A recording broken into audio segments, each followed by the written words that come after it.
Good day, good day, good day. Good day, everyone. Hey, Pastor Al, it's good to see you. Hey, Nika, it's good to see you, girl. I hope everyone is doing well as you join me for Friday Sip with Rev Melissa. Sip is spirit in practice, where we practice. And I recently read in The Endless Practice by Mark Nepo that life itself is an endless practice. And I love that. So thank you for being with me today. We are we're wrapping up sheep, y'all. We are wrapping up sheep today. Yes, we are. That's been our theme for this whole week. And it still makes me giggle to say it. But we've been talking about sheep in the sense of metaphysically sheep represents our thoughts. Sheep represents our thoughts.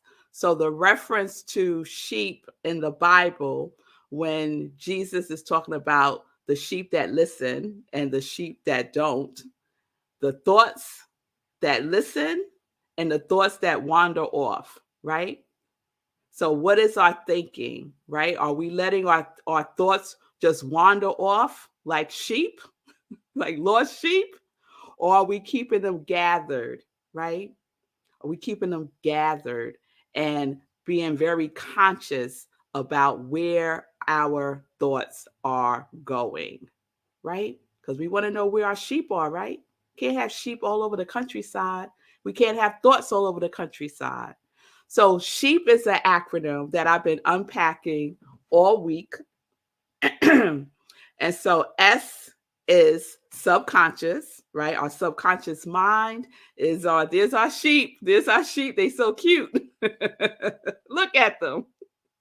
Looking all innocent, right? Yeah. But they'll get you. They will get you. You turn around and they going off somewhere.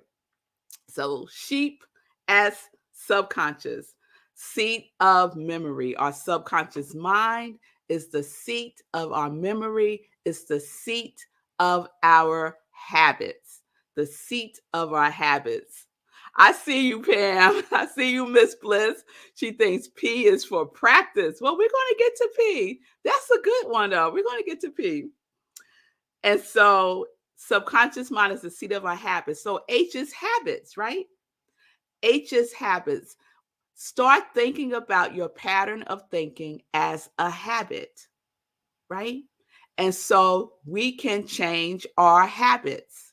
We can change our thinking. And we do so consciously. We use our conscious mind to impress upon our subconscious mind the new thoughts. And we are consistent, vigilant about it, right? Then E, the first E in sheep, explains, right? To make clear the cause of, right? So our subconscious mind makes clear the cause of everything.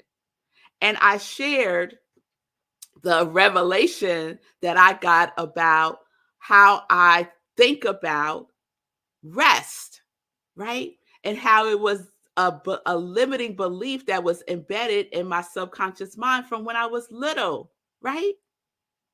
And so now I recognize, oh, that is what that's about.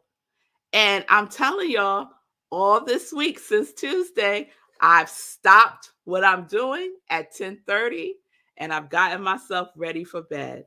Now, do I still get those thoughts like, oh, just 10 more minutes, girl? Oh, just do this one last thing. Yes, it's still there. But what do we have? We have the ability to make intelligent choices for ourselves, to make conscious choices, right? So I consciously choose to stop what I'm doing and get myself ready for bed. And it's been wonderful this week. And so I have to keep it going one evening at a time, right? Because we also know when we start something new, we're all up in it, right? And then as time goes on, not so much, right? We start to waver a little, right? We start to wander, right? So I'm just taking it baby step, one day at a time, stopping at 10:30, right? Because it explained everything. And that was the second E. Everything. Every single thing is rooted in our subconscious mind. So we just need to peel things back. Don't take things at face value. Go deeper. Go deeper, right? If you suffer from road rage, the way other people are driving has nothing to do with the reason why you have road rage. You need to peel that back. Peel it back. What is that about, right? There's something beneath the surface, right?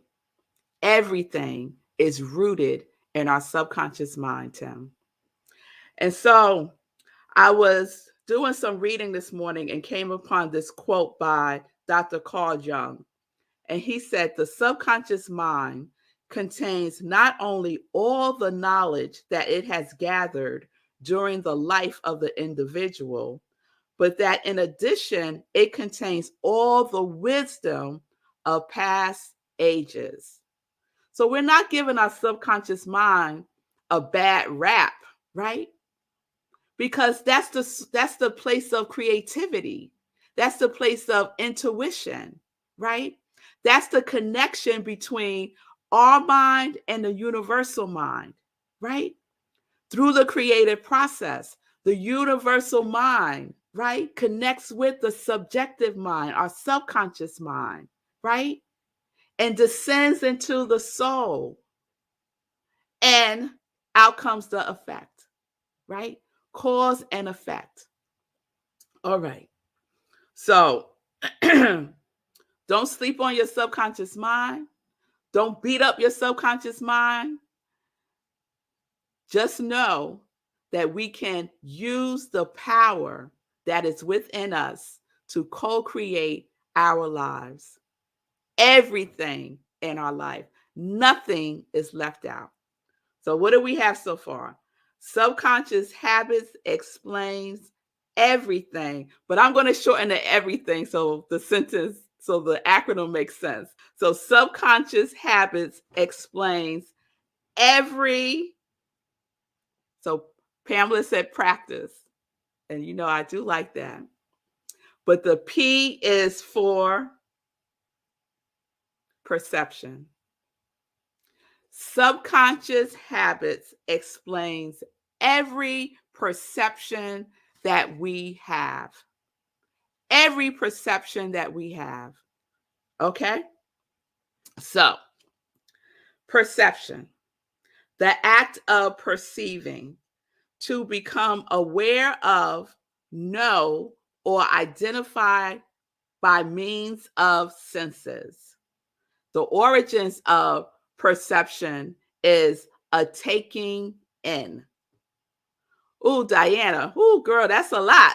We're going to leave that. You just wrapping up what I said. Girl, you are amazing. You are amazing. Wow. Wow. Thank you, Diana. All right, y'all. That's okay. She was writing in her notes and hit send. Girl, that's all good because this is helpful to somebody, right? It reinforces not only what I'm saying, but now they could read it. Thank you, Diana. Diana just gifted us. You'll send a shout out to Diana. That's awesome, right? The origins of perception is a taking in, right?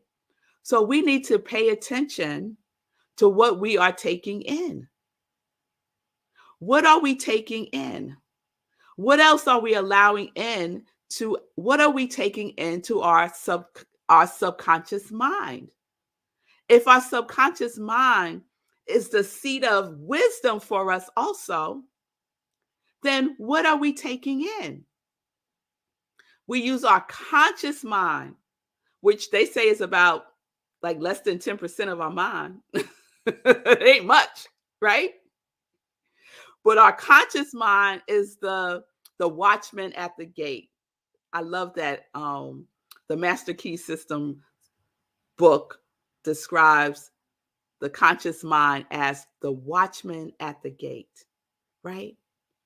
So we are watching carefully, vigilantly, what we are allowing to filter in, to impress upon our subconscious mind, because it's the atmosphere in which everything starts to percolate, right? So we got to get that clear. We got to get that clear. How are you perceiving life? What is your perception about life? What are your habits about the way you perceive life? Nothing ever works out for me. I can never get what I want. Every relationship that I'm in fails. What are your habits of your perceptions? How do you see your life? How do you see the world? Is everybody out to get you? Is everything happening to you? Your perception, right? Your perception is your level of consciousness, right? And if you've read, or if you've been a part of Agape in any way, Michael Bernard Beckwith has a book called Life Visioning Process. And in it, he goes through the stages of consciousness, right? Or the kingdoms of consciousness. And one of the kingdoms is victim consciousness. Do you perceive life as a victim? Another stage of consciousness is as me, as a channel. Do you perceive life as God, as a channel through you? That God is working through you and as you. And so everything that you perceive, you know that is for your highest good, right? Subconscious habits explains every perception. I had a perception about rest. It was wonky. I didn't know why. I thought I knew why, but my 5-year-old little girl knew why. That, you know, that girl that I love, right?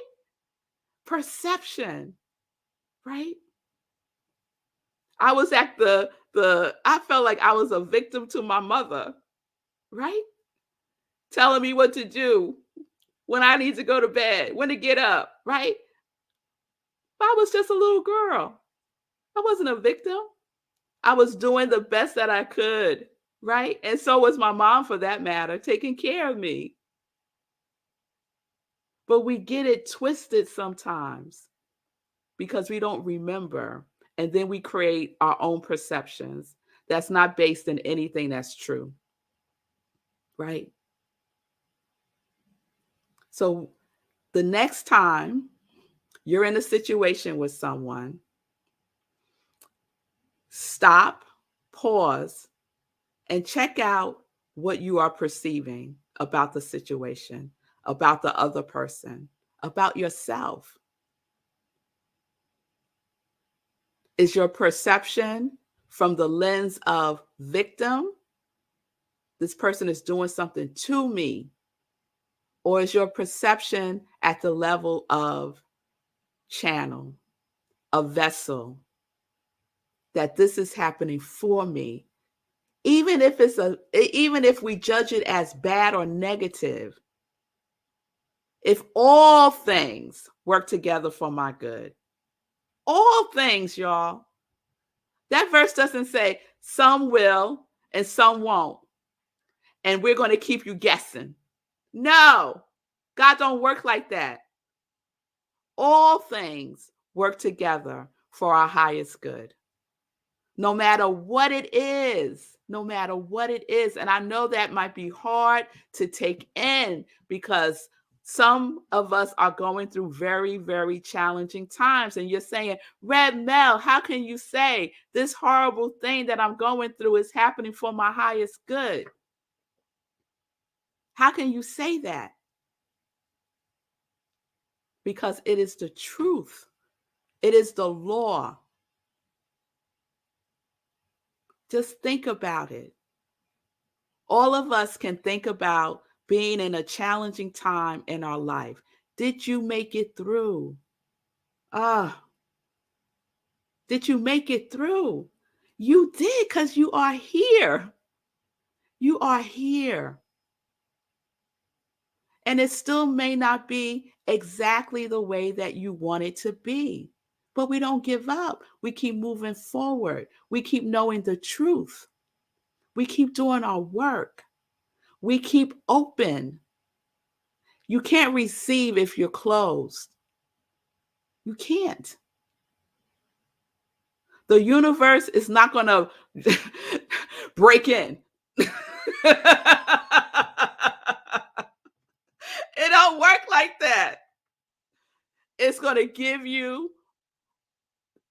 it's going to give you what you are ready to, what you are willing to receive. Because I'm not even going to say ready, because sometimes I ain't ready for some stuff, but I'm willing to receive it.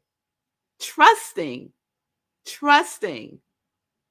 that it's for my highest good, and trusting that it is exactly what I need.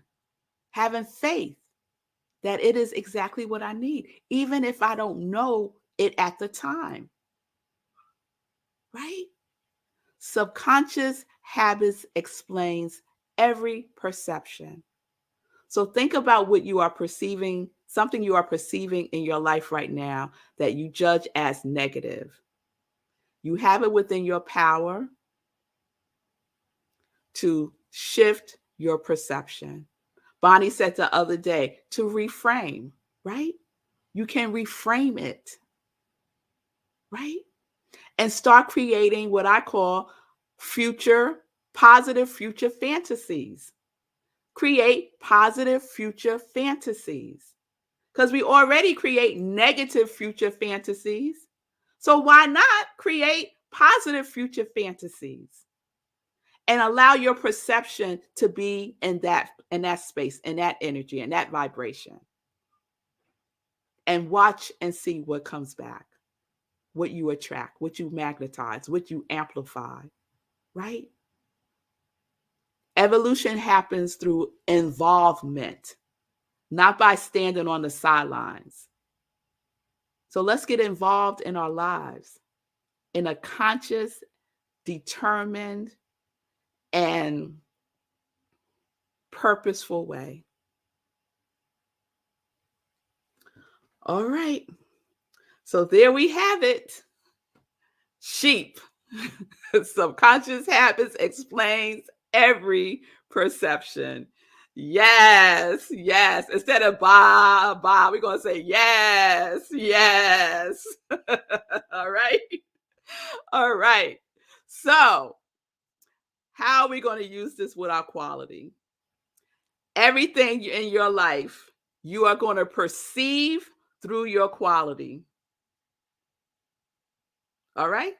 So if your quality, say Ku's quality is abundance, wealth, and happiness.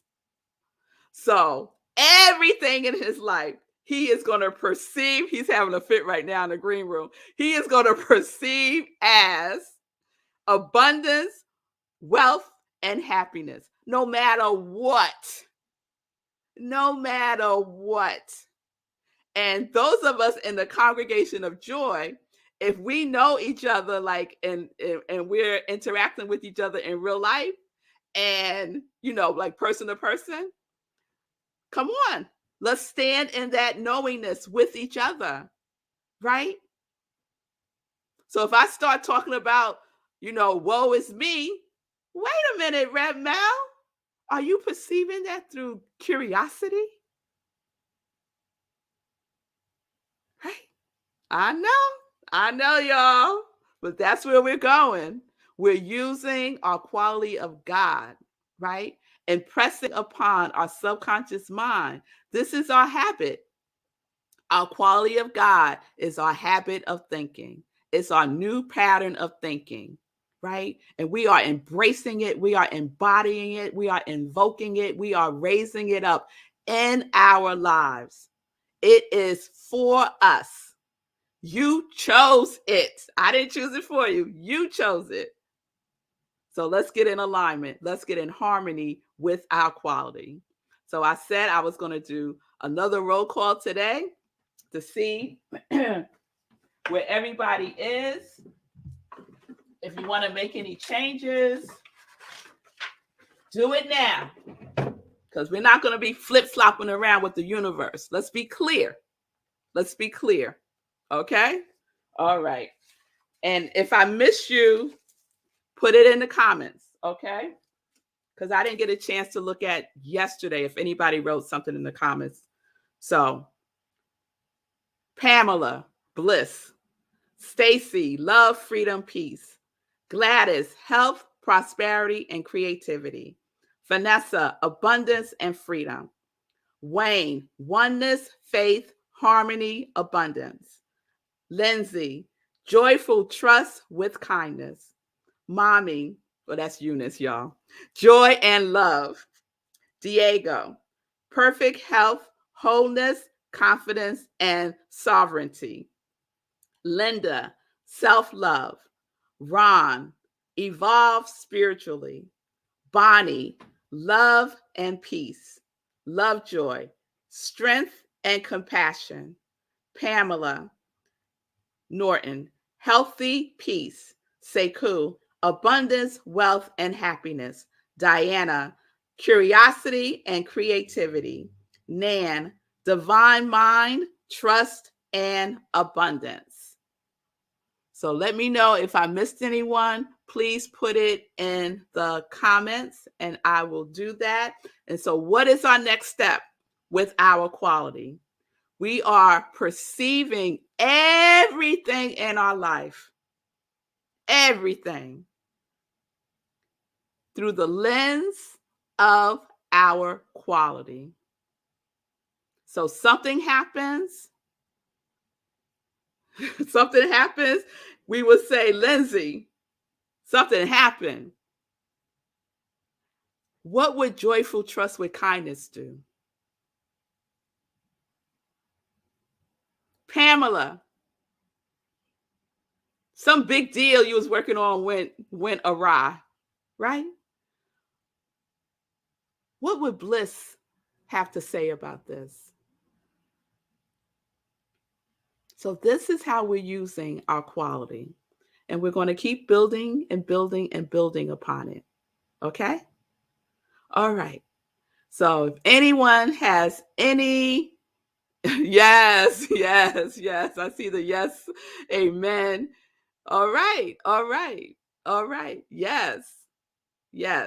Say yes, y'all. Say yes. Subconscious habits explain every perception. All right. So I am Rev Melissa. I am an ordained interfaith minister. I am a licensed religious science practitioner.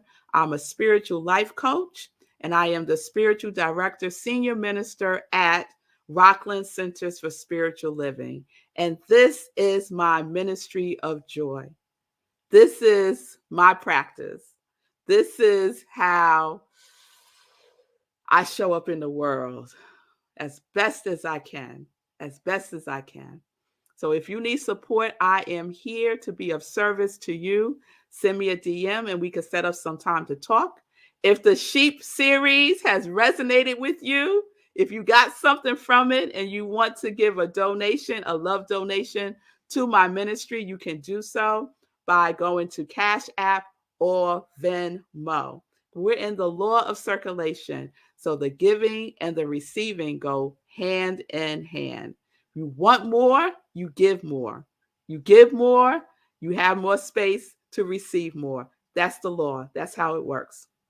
So I thank you so much for your generosity. And I just want to shout out Lindsay, who supports me religiously, I would say, and sends me love offerings for lunch and for a cup of tea or something. I really appreciate the love and support that you consistently give to me. not just monetarily, but just with your consciousness, with your consciousness. And I saw it, Lindsay, you put up something. You're speaking. Lindsay is speaking. Okay. You might enjoy the sermon I gave last week to the Unitarian Universalist Church. Creation of joy through perception. Oh, love it. The link is on her Facebook page. Synchronicity. It is so, all right, y'all. So y'all need to head over to Lindsay's page and check out her sermon that she gave last Sunday. I can't wait to see it, Lindsay. I know it was dynamic, and I just love that. I love the synchronicity. There's a lot of synchronicity happening. You know why? Because we're the tribe, right? We're the congregation of joy, and we're in sync with each other. We're in sync with each other. I can't tell you how many times. Oh, look at the time. Some joy news. Let's shift to some joy news, y'all. All right. So let me let you all know, those of you who are in the 30-day mental diet class, next Tuesday, January 18th, there is no class. So I got the dates mixed up. So 30-day mental diet, if you're in the class, there is no class this Tuesday coming up. I'm going to be in California at a conference. So I sent you an email last night with a recap of Tuesday's class and your assignment for next week. You're not getting away with not doing homework just because we're not having class. And what that assignment is no complaining. No complaining. All right? So you can start on Tuesday because that's when we will have class. So from next Tuesday to the following Tuesday, no complaining. And if you're not in the class, I would invite you to do it too. Because this is what Willis Kinnear says, and Sekou shared this quote in his on his show this morning. Another synchronicity. It does no good to complain about any lack that only increases it. The only way you can correct the situation is to do something about it. And the something you must do starts right where you are and with what you are thinking. So stop complaining. Stop it. Stop complaining. I'm saying that to me too. The other thing I want to share is I gave a talk last year on Yoga Alliance. I mentioned it a couple of times. They have released it. There it is. It was all about living life in joy. I love that sometimes I refer to myself as a spiritual interior designer, and they must have seen that somewhere in Google World, and that's what they refer to me as, spiritual interior designer. So it is on my personal Facebook page. I'm trying to figure out how to get it on my I Am Melissa stuff, but you can check it out there. The full talk is there. It's an interview that Maya Brewer did with me. Okay. This Sunday, Living Life in Joy, we are celebrating. That's one of my C words. We're celebrating Living Life in Joy. Yesterday was the 1-year anniversary. January 13th, 2021 was my first Living Life in Joy show. Yes. So we are celebrating this Sunday. So please join me. We will be live 10:30 a.m. Eastern time. And then after that, join me for SIP at Rockland CSL. My topic is, and so it is, and so it is, and so it is. All right. All right. Can I sneak in, Sekou? Can I? See, I had already relaxed. I was like, there's not enough time, man. All right, so all I'm going to say really quickly is that, yes, I did mention complaining on my show earlier today, and I have done a complaining diet before. Let me tell you, it is going to be harder than you think. It's going to be harder than you think because it is so contagious. Other people will complain around you, and as soon as they start complaining, you want to join in their complaining and start complaining about something else. I'm telling you, it's more contagious than a yawn. That's it. That's all I'm going to say. Right. That's all I'm going to say. I'm out. I love it. I love it. It's more contagious than a yarn. I love that. All right. So you'll have your homework. You'll know what to do. If you want to start the no complaining now, please feel free to do so. Pamela, I see you. Thank you for helping me through the year blissfully, girl. Yes, girl, I got you. I got all of I send energy to your quality every single day. Every single day. So you need to do that too, because I can't do it for you. You have to do the work. You have to do the work. All right, everyone, have a wonderful weekend. I hope to see you on Sunday at Living Life in Joy, 10:30 a.m. Eastern Time. Peace and blessings, peace and justice. We're living life in joy, connected to our yes.